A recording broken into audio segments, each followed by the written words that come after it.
it may not likely be the end of Red Lobster being in the news. I could see ultimately a Chapter 11 filing, and I could ultimately also see a second wave. So that was last week, and the professor there was prescient. Red Lobster has now filed for Chapter 11 bankruptcy. The chain's CEO putting out this quote, saying this restructuring is the best path forward for Red Lobster, allowing them to address several of those issues. A week ago, we learned that Red Lobster closed down all of its restaurants in Western New York: Amherst, Williamsville, Hamburg, Lakewood. Those four part of nearly 50 locations that were shuttered nationwide. Then today, we learned of this bankruptcy filed late last night. Of course, this impacts local workers, but it's also leading to questions about unspent gift cards, since the restaurants across the border in Canada, some of them down in Pennsylvania and elsewhere, actually remain open. John Mueller is a partner at Lippis Mathias Law Firm here in Buffalo. He's co-leader of the Financial Restructuring and Insolvency Practice Team, and he joins me now live. John, it's great to see you. It's been a while. So many people talking about this Red Lobster situation. I want to start, there are a couple different kinds of bankruptcy. What does it mean for a company like this to be filing Chapter 11? Certainly. So Chapter 11 is the distinction where the company is going to attempt to reorganize in some fashion.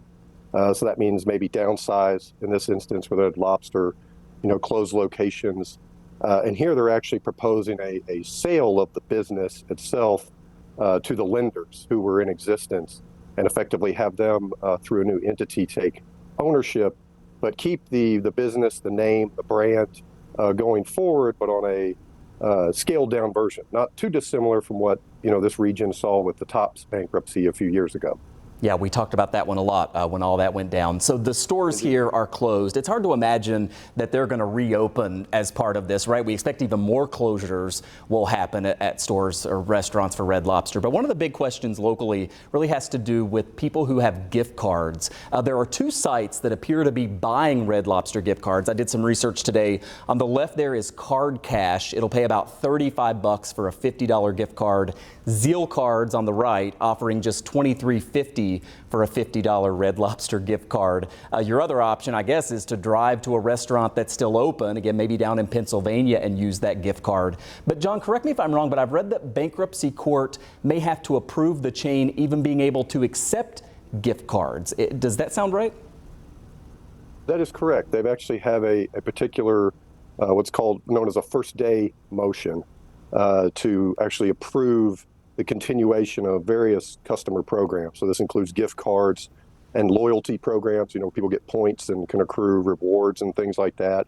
And so they actually have the debtors here, the group of Red Lobster entities, have a motion pending where the court will approve, yes, you can continue to honor those. And I mean, frankly, unfortunately for the local folks here with gift cards, really, the main recourse is to find, the nearest location where they can use it and, get the full value.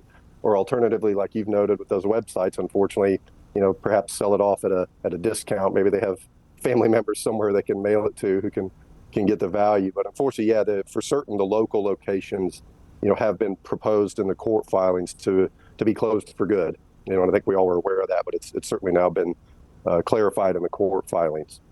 Yeah, and in terms of those gift cards, it was interesting today. I went on Red Lobster's website. You can actually still purchase Red Lobster gift cards. Perhaps that practice will stop once they have that first hearing in bankruptcy court, or at least be paused, right? Finally, John, let me just ask you, Sure. there are several big national chain restaurants like this that have been struggling. Some of them have closed locations. Some of them have also filed for bankruptcy. I mean, does it kind of tell you that it's a tough time for this particular industry, or at least some segments of this industry?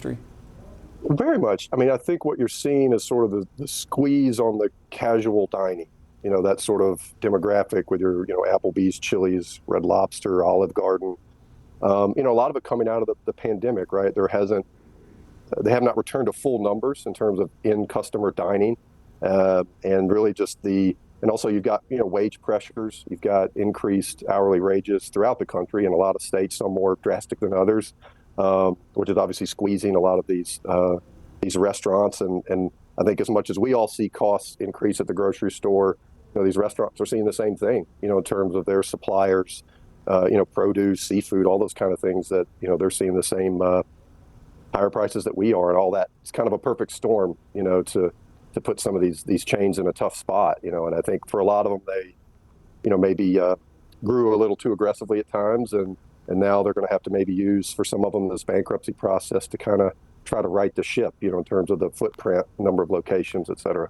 Yeah, or sold shrimp at too low a price in this circumstance. John, great to see you. Thanks so much for coming on. Yeah, always a pleasure. Thanks, Michael. Take care.